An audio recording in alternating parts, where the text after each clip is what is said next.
name is Rachna Singh and today we are going to discuss about biomolecules।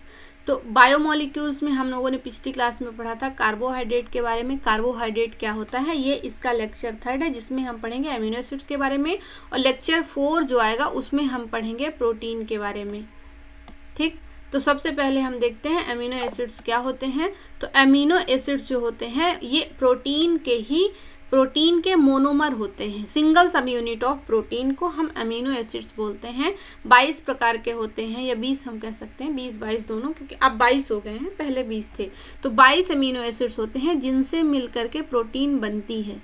यही 22 amino acids होंगे, इसके अलावा कोई भी अमीनो एसिड प्रोटीन में कंसीडर नहीं होगा, चाहे वो कितना भी लेंदी प्रोटीन क्यों ना हो। और वैसे तो 500 प्लस अमीनो एसिड्स पाए जाते हैं, उसमें से प्रोटीन फॉर्मेशन में या प्रोटीन सिंथेसिस में ओनली 20 या फिर 22 बोल सकते हैं, ये अमीनो एसिड्स यूज होते हैं।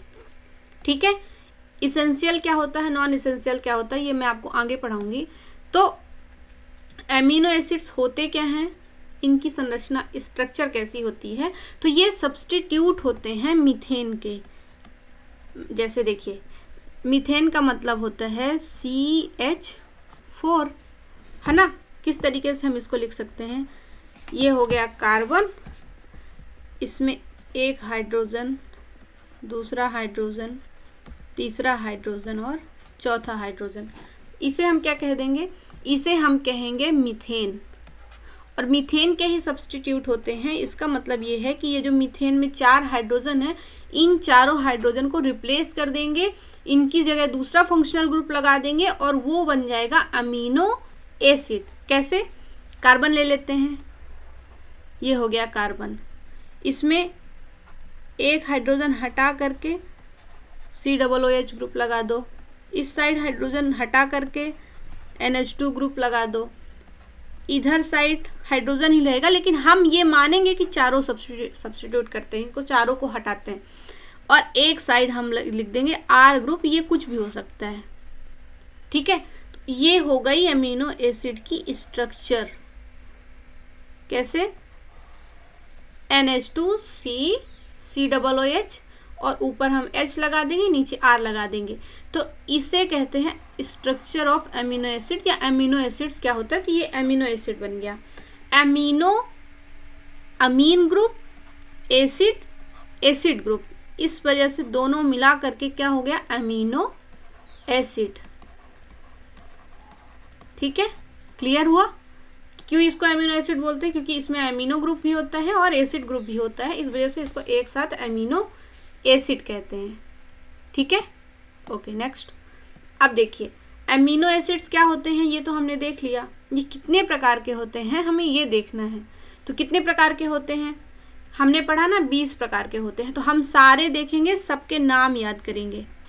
ठीक है, तो जैसे हो गया glycine, alanine, valine, leucine, isoleucine, arginine, lysine, histidine, tryptophan, tyrosine, phenylalanine, glutamic acid, aspartic acid, इसके अलावा हो गए glutamine, asparagine, serine, threonine, methionine, cysteine और प्रोलीन।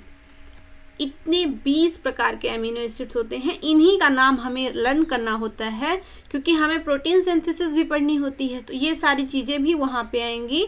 और इन सब का डिफरेंट नेचर होता है इनकी संरचना के आधार पर। जैसे इनकी संरचना जैसी होती है उस आधार पर देखा जाता है कि ये कौन सा अमीनो एसिड है। इनकी संरचना भी मैं आपको पढ़ाऊंगी, डिटेल में पढ़ाऊंगी। अब हम देखेंगे न्यूट्रल अमीनो एसिड्स के बारे में। न्यूट्रल का मतलब होता है जिसमें ना तो पॉजिटिव चीज़ें अलग हो, ना तो नेगेटिव चीज़ें एक्स्ट्रा हो, सेम हो, मतलब इक्वल हो।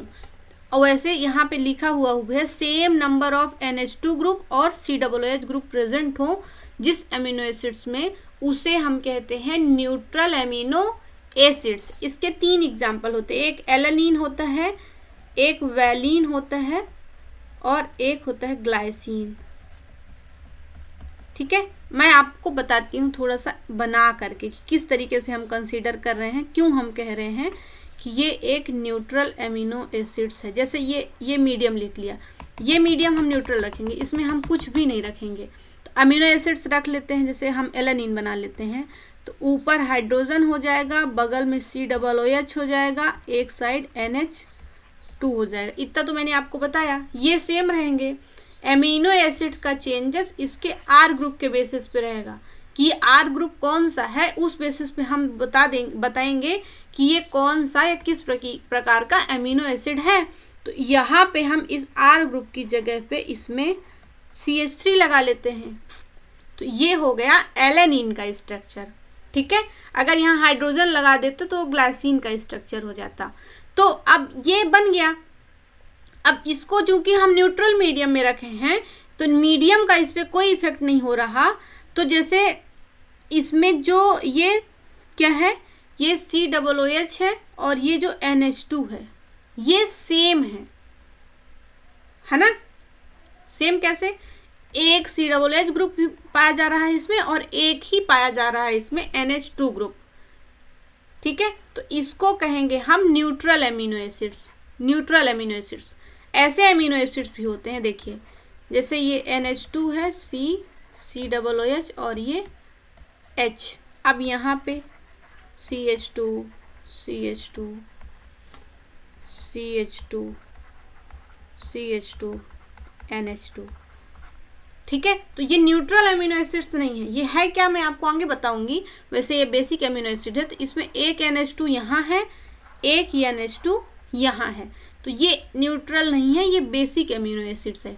इसी तरीके से हम एक और देख सकते हैं, जैसे ये कार्बन हो गया, एक हो गया इसमें NH2, एक हो गया COOH और एक हो गया H। अब यहाँ पे लिख दीजिए CH2 COOH। ठीक है, तो इसमें एसिड ग्रुप 2 हैं, ये क्या हो जाएगा, ये हो जाएगा एसिडिक। तो ये कुछ भी हो सकते हैं, एसिडिक हो, बेसिक हो, कुछ भी हो, लेकिन हमें न्यूट्रल की डेफिनेशन हमें याद रखनी है कि same number of NH2 group और COOH ग्रुप जिसमें पाए जाएंगे, उन एमिनो एसिड्स को हम न्यूट्रल एमिनो एसिड में कंसीडर करेंगे। क्लियर, उसका एग्जाम्पल भी हम लर्न कर सकते हैं, एलेनिन होता है इसका एग्जाम्पल। ठीक है, उसके बाद जैसे देखो ज्यूटर आयन क्या होता है। ज्यूटर आयन का मतलब होता है, वैसे तो उसमें ज्यूटर आयन का मतलब होता है कि कोई भी एमिनो एसिड्स है जिसमें ना तो पॉजिटिव चार्ज रहे और ना नेगेटिव चार्ज रहे, नेट चार्ज इसका 0 रहे, उसे हम ज्यूटर आयन कहते हैं। ठीक है, लेकिन हमारी NCERT में लिखा है कि when positive and negative charge को एग्जिस्ट, मतलब एग्जिस्ट करते हो सिंगल मॉलिक्यूल्स में, एक ही मॉलिक्यूल्स में पॉजिटिव और नेगेटिव दोनों चार्ज अगर पाए जाते हो, तो उसे हम लोग कहते हैं ज्यूटर आयन। कैसे, देखिए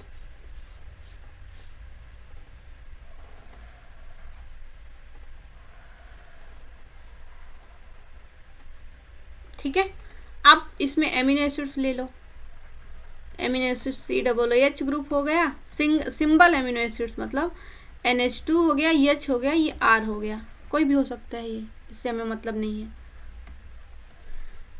अब क्या करेंगे, अब चूंकि ये न्यूट्रल मीडियम है, सिंपल, ये जो मीडियम है ये न्यूट्रल है, तो क्या होगा, न्यूट्रल मीडियम में हम पढ़ते हैं कि एसिड मतलब होता है जो H+ को डोनेट करे, है ना, और बेस का मतलब होता है जो H+ को एक्सेप्ट करे।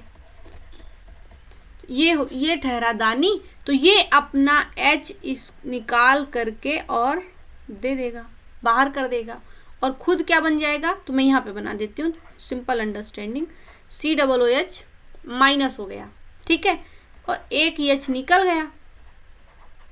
अब ये क्या था, ये NH2 था, इसको H चाहिए, ये एक्सेप्ट कर लेगा, तो ये H को एक्सेप्ट कर लेगा, तो क्या हो जाएगा NH3।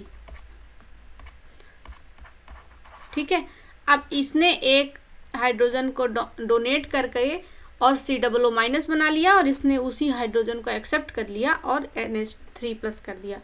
तो ये हो गई ज्यूटर आयन। क्यों? क्योंकि इसमें एक नेगेटिव चार्ज है, इसमें एक पॉजिटिव चार्ज है, और एक पॉजिटिव और एक नेगेटिव मिल करके हो गए 0। नेट चार्ज यहाँ का 0 हो गया, तो ये ज्यूटर आयन हो गया। और हमारी NCERT के बेसिस पे हो गया, तो इसमें क्या है कि इसमें जो पॉजिटिव चार्ज है ये हो गया पॉजिटिव चार्ज, ये हो गया नेगेटिव चार्ज, वो सेम ही मतलब सिंगल मॉलिक्यूल्स में, मतलब सिंगल कार्बन पे ही एग्जिस्ट कर रहे हैं। तो इसे हम कहेंगे ज्यूटर आयन, क्योंकि एक ही में पॉजिटिव चार्ज है, एक ही में नेगेटिव चार्ज है, इस बेसिस पे इसे ज्यूटर आयन कहते हैं। और इसका नेट चार्ज जो होगा वो 0 होगा।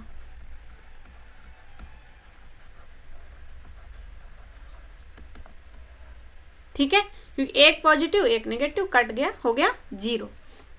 क्लियर? ओके। इसके बाद देखो, अब ये जो होते हैं एम्फोटेरिक होते हैं। इसी से देखो, जैसे अभी हमने ज्यूटर आयन बनाया था, उसी को बना लो, 2 बना लेते हैं।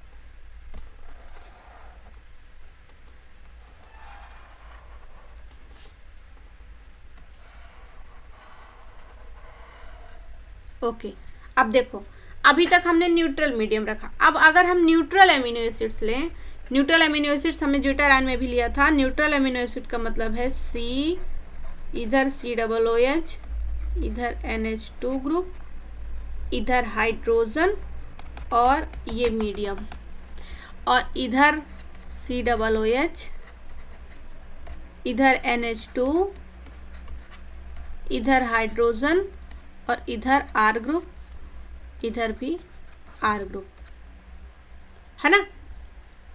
अब देखिए एम्फोटेरिक का क्या मतलब होता है, इसको भी मैं इसी के अकॉर्डिंग आपको समझा दूंगी। तो अगर हम इस मीडियम को क्या कर दें, एसिडिक कर दें। एसिडिक का मतलब है H plus H plus H plus H plus, और इस मीडियम को हम बेसिक कर दें।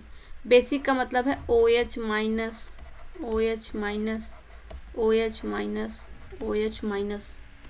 अब देखिए, ये एक ही अमीनो एसिड्स है, वही न्यूट्रल अमीनो एसिड्स है जिसपे दोनों में मतलब सेम चार्ज था, मतलब एक पॉजिटिव एक नेगेटिव, दोनों चार्ज एक ही अमीनो एसिड में थे। अब इसको देखिए, इसमें क्या होगा, तो इसमें चूंकि मीडियम ही H प्लस का है, मीडियम ही न्यूट्रल है, तो ये अपना हाइड्रोजन तो देगा नहीं, क्योंकि ऑलरेडी मीडियम में बहुत ज़्यादा मीडियम एसिडिक है, तो एसिड को अपना हाइड्रोजन डोनेट करने की ज़रूरत नहीं होगी। ठीक है, और ऑलरेडी बाहर चीज़ें हैं तो उसको और लेने की ज़रूरत भी नहीं है, तो ये अपना H प्लस डोनेट नहीं करेगा, इसका H प्लस इसी के पास रहेगा।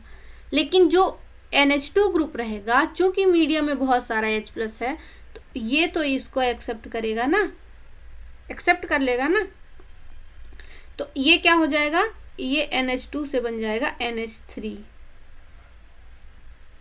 पॉजिटिव लगा रहे हैं यहाँ पे। ठीक है, इसी तरह से अगर हम बेसिक मीडियम में रखें, तो चूंकि यहाँ एसिड की है कमी, H प्लस की है कमी, H प्लस की कमी रहेगी, तो जो अम्ल होगा वो H को डोनेट करेगा, सिंपल।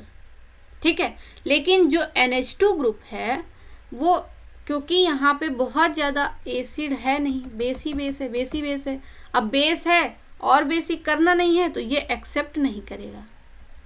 तो ये जो H प्लस यहाँ से निकलेगा, जैसे मैं नीचे अगर बनाऊँ, तो ये OH इससे रिएक्ट करके और इसका बना देगा वाटर। ठीक है, तो यहाँ पे इसने जो एमिनो एसिड था कैसा रिएक्शन किया, बेस लाइक एक्ट किया, और यहाँ पे उसने एसिड लाइक एक्ट किया। तो ऐसा कंपाउंड जिसमें एसिड मतलब एसिड और बेस दोनों की एक्टिविटी परफॉर्म करते हैं, दोनों की तरह एक्ट करते हैं, उन्हें हम कहते हैं एम्फोटेरिक। और एमिनो एसिड्स का नेचर एम्फोटेरिक होता है। कैसे होता है ये मैंने आपको डायग्राम बना करके और इसके बेसिस पे समझाया कि ये किस तरीके से होता है। ठीक है, देखो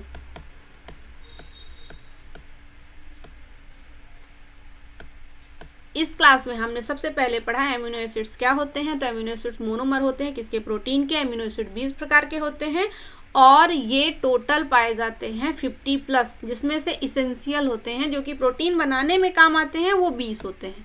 ठीक है, उसके बाद हमने पढ़ा सब्सटीट्यूट होता है। जो एमिनो एसिड्स होते हैं वो मीथेन के सब्सटीट्यूट होते हैं। CH4 होता है, उसमें से एक हाइड्रोजन, एक एसिड, एक बेस और एक क्या होता है, एक फंक्शनल ग्रुप होता है, जिसके बाद बेसिस पे हम उन 20 एमिनो एसिड्स के बारे में जानते हैं कि ये कौन सा है। यहाँ जो फंक्शनल ग्रुप हो जाएगा उस हिसाब से उसका नेचर चेंज होता रहेगा एमिनो एसिड्स का और नाम चेंज होते जाएंगे। उसके बाद हमने पढ़ा 20 कौन कौन से होते हैं। Number 1 glycine, alanine, valine, leucine, isoleucine. उसके बाद आर्जिनिन, लाइसिन, हिस्टिडीन। उसके बाद tryptophan, tyrosine, phenylalanine, glutamic acid, aspartic acid. उसके बाद हमने पढ़ा ग्लूटामीन क्या होता है, एस्पेराजीन हो गया, सेरीन हो गया और थ्रियोनिन हो गया, मेथीन हो गया, सिस्टीन हो गया, मेथियोनिन हो गया, सिस्टीन हो गया और प्रोलीन हो गया। ये 20 प्रकार के एमिनो एसिड्स कौन कौन से होते हैं। उसके बाद हमने पढ़ा न्यूट्रल एमिनो एसिड्स क्या होते हैं। न्यूट्रल एमिनो एसिड्स का मतलब है कि जो नेट चार्ज है या चार्ज है वो सेम हो।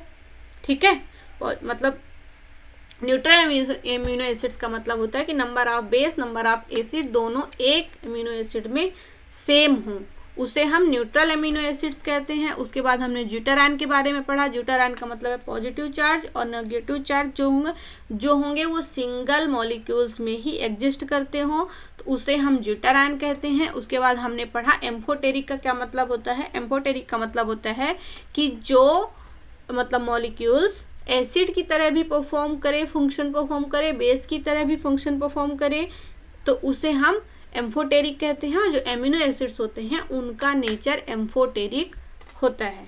ठीक है, आगे चले। ओके, इसके बाद हम देखेंगे उनका नेचर क्या होता है एमिनो एसिड्स का, उसके बेसिस पे वो कितने प्रकार के होते हैं। एमिनो एसिड्स की स्ट्रक्चर देख लेते हैं कि कौन से एमिनो एसिड्स की स्ट्रक्चर किस प्रकार से होती है। तो सबसे पहले हम एलिफेटिक एमिनो एसिड्स की स्ट्रक्चर देख लेते हैं। तो एलिफेटिक में आते कौन कौन से हैं, तो उसमें हम पढ़ेंगे ग्लाइसिन, दूसरा हम पढ़ेंगे एलेनिन, तीसरा हम पढ़ेंगे वैलिन, चौथा हम पढ़ेंगे ल्यूसीन,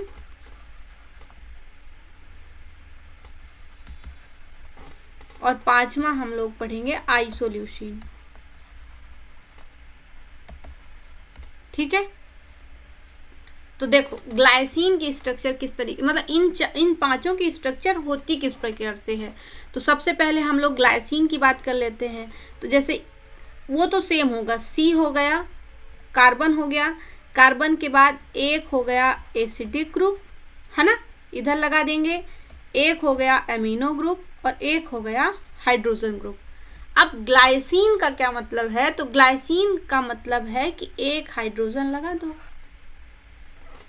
वैसे हम लोग इसी तरीके से हम लोग जैसे NH2 है, C है, COOH है और H है, इसी तरीके से NH2 है, C है, COOH है और H है, इसी तरीके से NH2 है, C है, COOH है और H है, NH2 है, C है, COOH है और H है।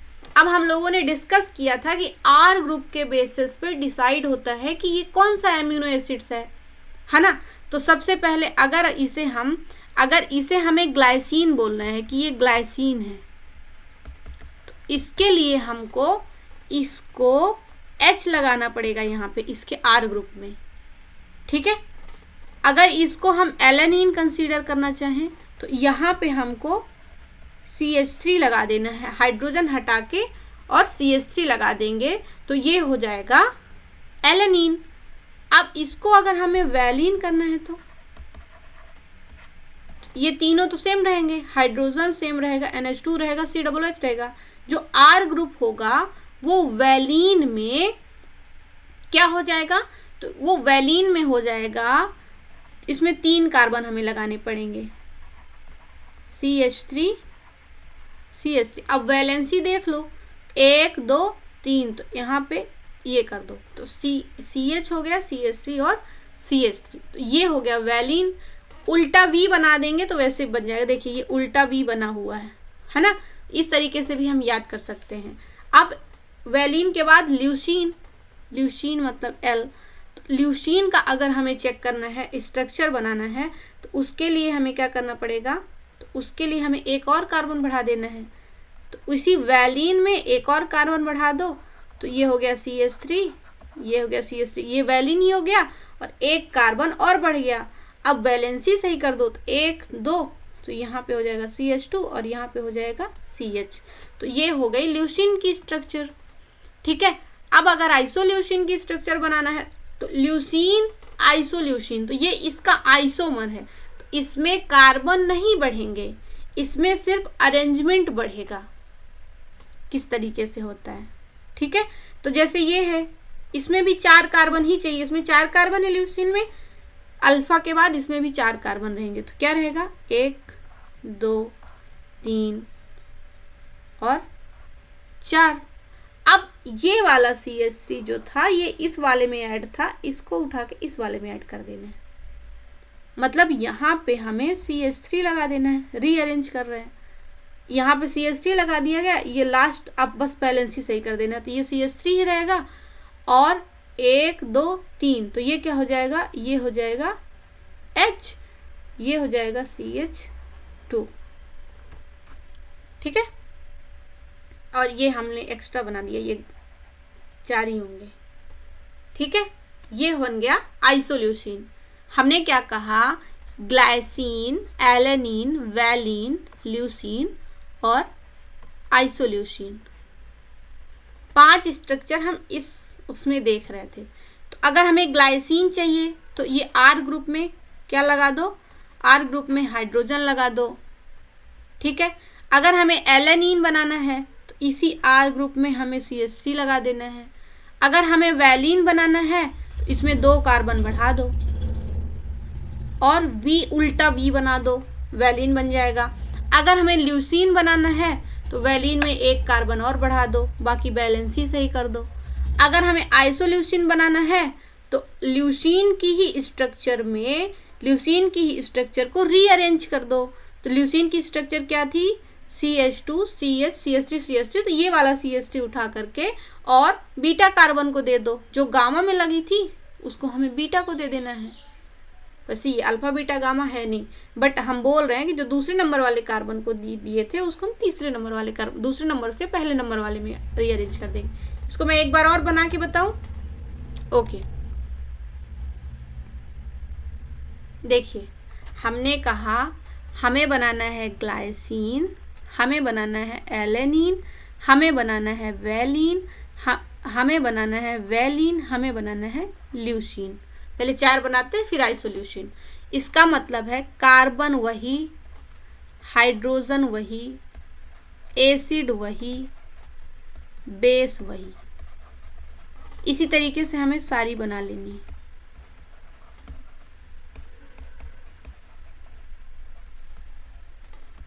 कार्बन, हाइड्रोजन, COOH और यहाँ NH2, हाइड्रोजन, COOH और NH2, ठीक है।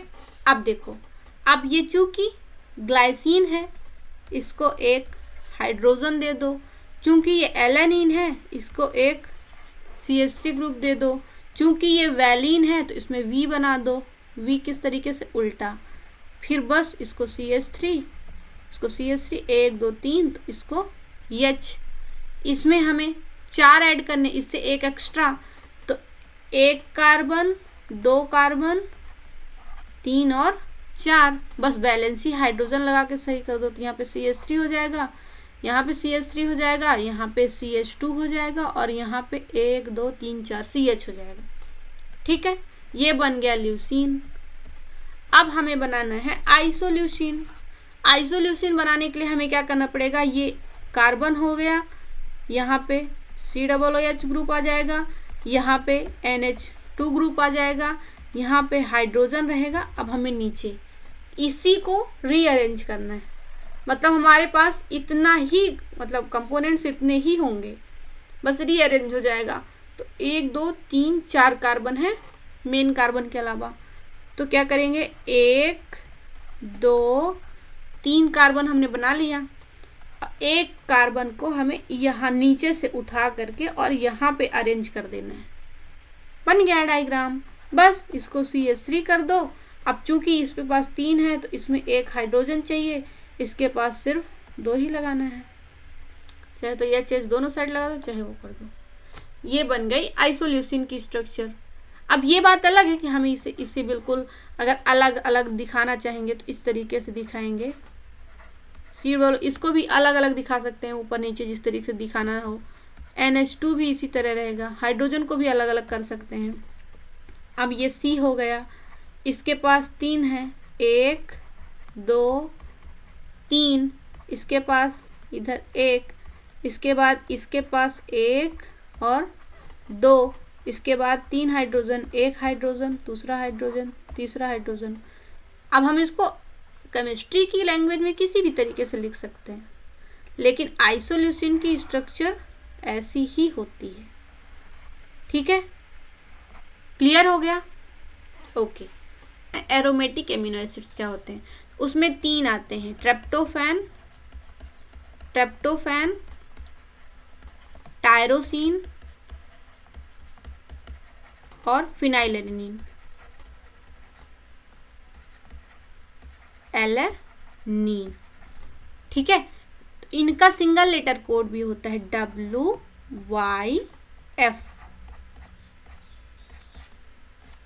ओके, इनकी स्ट्रक्चर कैसी होती है? तो सबसे पहले हम इनकी स्ट्रक्चर देखते हैं किस तरीके से होती है, हम किस तरीके से ड्रॉ कर सकते हैं। तो हम यहाँ से शुरू करते हैं। पहले हम फिनाइलएलेनिन की स्ट्रक्चर पढ़ेंगे, फिर हम टायरोसिन की पढ़ेंगे, फिर हम ट्रिप्टोफैन की पढ़ेंगे। ठीक है, सेम उसी को बना लो, लेकिन इस तरीके से बना लेते हैं हम लोग। इस तरीके से बना लेते हैं, जैसे ये हो गया कार्बन, ठीक है, ये हो गया NH2 ग्रुप, ये हो गया COOH ग्रुप और इधर हो गया हाइड्रोजन ग्रुप। इसी तरीके से हम तीनों बना लेते हैं। तो एक हो गया NH2 ग्रुप, एक हो गया COOH ग्रुप, एक हो गया NH2 ग्रुप, एक हो गया COOH ग्रुप। ठीक है, अब देखो, अब यहाँ पे सिर्फ एक बेंजीन लगा देनी है।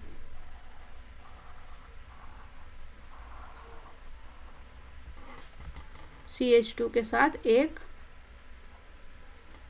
बेंजीन लगा देनी है। ठीक, यहाँ पे भी CH2 के साथ बेंजीन बना लेते हैं पहले।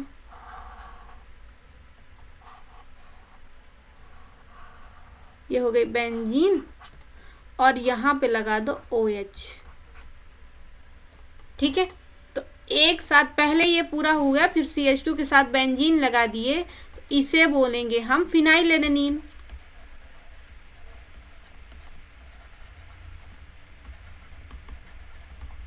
ठीक है, इसको हम बोलेंगे टायरोसिन। OH लगा दिया, फिनॉल ग्रुप ऐड कर दिया और टायरोसिन हो गया। अब बारी आएगी ट्रिप्टोफैन की, तो इसमें भी सेम। इसमें क्या करना है, पहले CH2 लगा करके एक 5 रिंग स्ट्रक्चर और देन 6 रिंग स्ट्रक्चर। तो पहले 5 रिंग स्ट्रक्चर और फिर इसी के साथ ऐड करके एक बेंजीन ऐड कर देना है इसमें, इस तरीके से। ठीक है, और यहाँ पे एक नाइट्रोजन को बिठा देना है और इसकी बैलेंसी क्लियर कर देना है। क्लियर है? इजी। तो हो गया ट्रिप्टोफैन, टायरोसिन और फिनाइलएलेनिन, ये तीनों स्ट्रक्चर हो गई। ओके, अब हम लोग 3rd नंबर पे पढ़ेंगे सल्फर कंटेनिंग। सल्फर का मतलब यस होता है, हमें पता है। तो ये हो जाएंगे SH कंटेनिंग ग्रुप कौन कौन से होते हैं। ठीक है, तो सबसे पहले हो गया, एक हो गया सिस्टीन, दूसरा हो गया मेथ्यूनिन, जिसमें S कंटेनिंग ग्रुप होंगे या सल्फर कंटेनिंग ग्रुप होंगे। बाकी चीज़ें सेम टू सेम बिल्कुल। COOH ग्रुप हो जाएगा, NH2 ग्रुप हो जाएगा, ये N है और ये H हो जाएगा। इसी तरीके से मेथियोनिन के भी बना लेते हैं। तो एक हो जाएगा NH2 ग्रुप, एक हो जाएगा COOH ग्रुप और एक हो जाएगा हाइड्रोजन ग्रुप। तो देखो यहाँ पे अगर हम CH2 करके और SH लगा दें तो इसको हम सिस्टीन बोल देंगे, और इसमें कार्बन हमको थोड़ा ऐड करना पड़ेगा। तो इसमें हो जाएगा CH2 फिर उसके बाद SH और उसके बाद CH3। तो इसको हम लोग मेथियोनिन बोल देंगे और इसको बोल देंगे हम सिस्टीन ग्रुप। ठीक है, ओके। अब हम लोग पढ़ लेते हैं एल्कोहल कंटेनिंग। एल्कोहल कंटेनिंग कौन कौन से होते हैं? तो एल्कोहल कंटेनिंग में आते हैं सेरीन और थ्रियोनिन। ठीक है, इनकी स्ट्रक्चर कैसी होती है? सेम टू सेम, कार्बन फिर एल्कोहल ग्रुप, NH2 ग्रुप, इधर हो गया हाइड्रोजन ग्रुप, इसी तरह के इधर भी लिख देते NH2 COOH और इधर हो गया एक हाइड्रोजन। ठीक है, अब हम यहाँ पे अगर CH2 के बाद OH लगा देते हैं तो इसे हम बोल देंगे सेरीन, और थ्रियोनिन बनाने के लिए यहाँ पे हम लोग CH2 के साथ इसके साथ OH ऐड कर देंगे और इधर CH3 बना देंगे। ठीक है, यहाँ पे CH2 के साथ OH था और यहाँ पे CH2 CH3 और यहाँ पे OH ऐड कर देंगे। ठीक है, तो ये हो गया एल्कोहल कंटेनिंग। सल्फर कंटेनिंग हो गया एल्कोहल कंटेनिंग। हम 4 पढ़ चुके हैं। एक हमने एलिफेटिक पढ़े, उसके बाद हमने एरोमेटिक पढ़े, उसके बाद हमने एल्कोहल कंटेनिंग पढ़ा और सल्फर कंटेनिंग पढ़ा। हम लोग 5वें नंबर पे पढ़ लेते हैं एसिड ग्रुप होते हैं। एसिड ग्रुप मतलब एसिडिक एमिनो एसिड्स कौन कौन से होते हैं? तो इसमें COOH कंटेनिंग ग्रुप आएंगे। COOH इसमें लगा हुआ होगा, तो उसमें 2 होते हैं। एक हमने देखा था एस्पार्टिक एसिड, एक होता है ग्लूटामिक एसिड, एस्पार्टेट और ग्लूटामेट। बाकी स्ट्रक्चर सेम रहेगी। कार्बन हो गया, COOH हो गया, NH2 हो गया और इधर हाइड्रोजन हो गया। इसी तरह से कार्बन हो गया, COOH ग्रुप हो गया, NH2 ग्रुप हो गया और इधर हाइड्रोजन ग्रुप हो गया।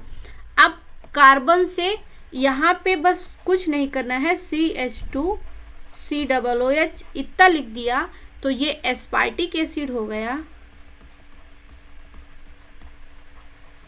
और ग्लूटामिक एसिड बनाने के लिए यहाँ पे एक और कार्बन ऐड कर देना है। दैट्स इट, ये बन गया। तो ये एस्पार्टिक एसिड हो गया, CH2 COOH ऐड कर दिया और CH2 COOH ऐड कर दिया, तो ये बन गया कौन सा ग्रुप? कौन सा एसिड? तो ये एस्पार्टिक एसिड बन गया ये, और ये ग्लूटामिक एसिड बन गया।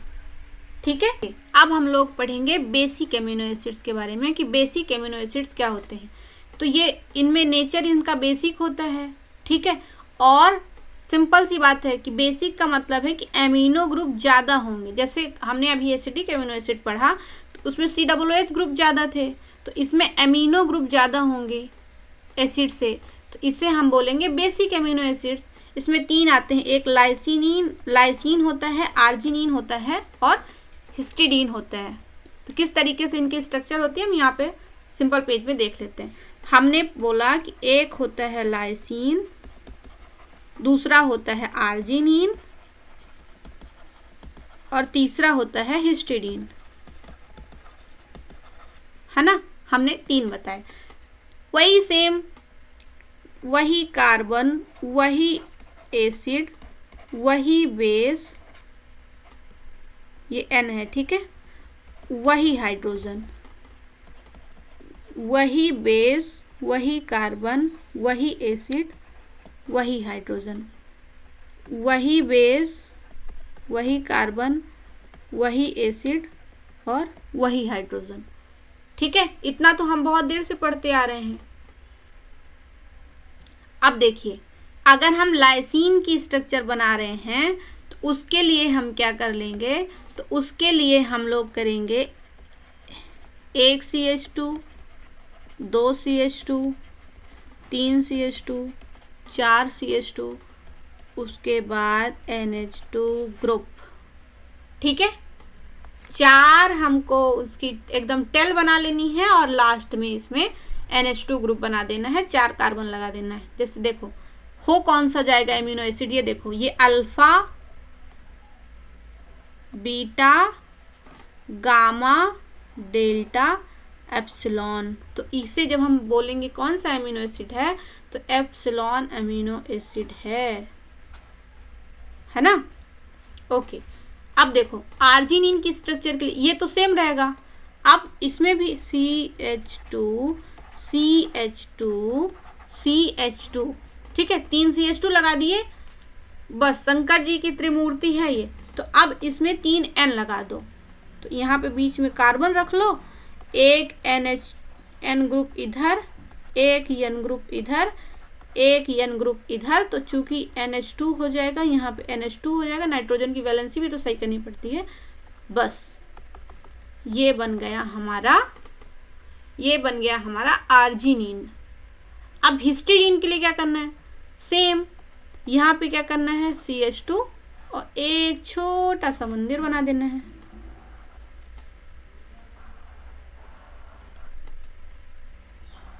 इस तरीके से, ठीक है। अब बस एक NH यहाँ लगा दो और एक NH यहाँ लगा दो, बन गया हिस्टिडीन। ये एक्स्ट्रा लाइनें हैं, उनको आप मिटा लीजिएगा, वो थोड़ा अच्छा नहीं लगता। ठीक है, अब ये बन गया हिस्टिडीन के स्ट्रक्चर। अब देखो चूंकि इसमें साइक्लिक स्ट्रक्चर भी है और ये बेसिक भी है, तो ये बफर का काम भी करेगा, बहुत अच्छा बफर का काम करता है, ये एक्ट करता है बफर लाइक भी। तो ये चीज़ें तो हम आगे पढ़ेंगे, बाद में पढ़ेंगे, जब हम बफर वगैरह के बारे में पढ़ेंगे या फिर प्रोटीन के बारे में पढ़ेंगे। अभी तो हम बस स्ट्रक्चर पढ़ रहे हैं। तो ये सारी हो गई बेसिक एमिनो एसिड की स्ट्रक्चर। अब सारी स्ट्रक्चर खत्म हो गई। अब लास्ट में बचा प्रोलीन। तो अब हम प्रोलीन के बारे में देखेंगे। तो इसमें थोड़ा सा मेरे मतलब ट्रिकी है। ये क्या रहता है, इसमें भी रिंग रहती है। कैसी, इसमें भी हमें मंदिर बनाना है। ये बन गया हमारा मंदिर। लेकिन इसमें क्या प्रॉब्लम रहती है कि इसमें जो NH2 और COOH ग्रुप होता है साथ में होता है। तो ये जो बीच में हम कार्बन बना रहे थे वो ये हो गया। इसमें हम COOH ग्रुप ऊपर लगा देंगे या COO माइनस कर देते हैं और NH2 ग्रुप यहाँ पे लगेगा, NH2 ग्रुप लगेगा, इसके साथ ही इसका खुद का हाइड्रोजन होगा और ये बन गई हमारे प्रोलीन की स्ट्रक्चर। ठीक है, ओके। तो हम लोग सारे स्ट्रक्चर के बारे में पढ़ चुके। स्ट्रक्चर्स क्या होती हैं, कितने प्रकार की होती हैं, कौन कौन सी होती हैं, हम लोग पढ़ लिए। अब देखो क्लासिफिकेशन किसके बेसिस पे होता है। तो एक तो मैंने आपको बताया था कि मतलब कि अल्फा कौन सा है, कौन सा बीटा है, कौन सा गामा है, कौन सा डेल्टा है, कौन सा एप्सिलॉन है, इस बेसिस पे डिवाइड कर लेंगे। अल्फा में कौन सा, अल्फा पहले कार्बन पे जिससे फंक्शनल ग्रुप जुड़ा हुआ हो उसको हम अल्फा बोलेंगे। दूसरे पे मतलब जैसे CH2 और फिर उसके बाद जुड़ा हो उसे हम बीटा बोलेंगे। एप्सिलॉन तक हम लोगों ने पढ़ा था। क्लासिफिकेशन होता है on the basis of requirement. Requirement कैसी हमारी बॉडी में, तो इसेंशियल है, सेमी इसेंशियल है कि नॉन इसेंशियल, मतलब पूरी तरह से हम डिपेंड है खाने पे कि खाने से ही हम इन एमिनो एसिड्स को अपनी बॉडी के अंदर इंटेक करेंगे, उसे इसेंशियल कहेंगे। जो कुछ हमारी बॉडी खुद बना लेती है और कुछ हम फूड सोर्स के रूप में यूज़ करते हैं तो उसे सेमी इसेंशियल में आते हैं। और अगर बिल्कुल भी हमारी बॉडी को बाहर से लेने की ज़रूरत नहीं पड़ती, सारी चीज़ें हमारी बॉडी खुद बना लेती है, तो उसे हम नॉन इसेंशियल में रखते हैं। तो सेमी इसेंशियल में कौन सा आएगा, तो मेथियोनिन, वैलिन और थ्रियोनिन और फिनाइलएलेनिन, आइसोल्यूसिन, ट्रिप्टोफैन और लाइसिन और ल्यूसिन, ये हो गए सिंगल लेटर कोड है ये अमीनो एसिड्स के। तो ये हो गया इसेंशियल। दूसरा हो गया हिस्टीडीन और आर्जिनिन, जो ये बेसिक अमीनो एसिड भी हैं तो ये सेमी एसेंशियल है। इसके अलावा बाकी उन 22 में से कौन कौन से हैं तो वो नॉन एसेंशियल में आ जाएंगे। ठीक है, इस तरीके से हम इनका क्लासिफिकेशन करते हैं। इसके अलावा हम उनके नेचर के आधार पर भी डिवाइड करते हैं अमीनो एसिड्स को। तो एक हो गया नॉन पोलर, एक हो गया पोलर, जिसमें कोई भी चार्ज नहीं होगा तो उन सबको हम अपने नॉन पोलर में रखेंगे। उसमें क्या होगा, glycine, alanine, valine, leucine, isoleucine, proline और ट्रिप्टोफैन, फिनाइलएलेनिन, मेथियोनिन, ये सारे जो आएंगे नॉन पोलर में आएंगे। नॉन पोलर और एक आएंगे पोलर में। पोलर में कौन सा, सेरीन हो गया, थ्रियोनिन हो गया, सिस्टीन हो गया, एस्पेराजीन हो गया और टायरोसिन हो गया और प्रोलीन हो गया, ये सारे हो गए। और अगर हम चार्ज का देखें तो चार्ज में जो बेस होता है वो पॉजिटिव होता है, जो एसिड होते हैं वो नेगेटिव होते हैं। बेसिक में हमने 3 पढ़े हैं, कौन कौन से, लाइसिन, आर्जिनिन और हिस्टीडीन। और नेगेटिव में हमने पढ़ा है एक हमने पढ़ा एस्पार्टिक एसिड, एक हमने पढ़ा ग्लूटामिक एसिड। इस बेसिस पे भी एमिनो एसिड्स का क्लासिफिकेशन होता है। नेक्स्ट क्लास में हम लोग सबसे पहले पढ़ेंगे पेप्टाइड बॉन्ड क्या होता है, किस तरीके से फॉर्म होता है, और फिर पेप्टाइड बॉन्ड के थ्रू जैसे 1 अमीनो एसिड्स है, 2 अमीनो एसिड्स हैं, 10 हैं, 50 हैं, उनको जोड़ जोड़ के प्रोटीन बनाते हैं। और उस प्रोटीन के बाद हम पढ़ेंगे टाइप्स ऑफ प्रोटीन और डिटेल में पढ़ेंगे प्रोटीन के बारे में। ठीक है, तो इसका पेप्टाइड बॉन्ड और बाकी प्रोटीन किस तरीके से ऐड होते हैं ये सारी चीज़ें हम अपने नेक्स्ट वीडियो में पढ़ेंगे।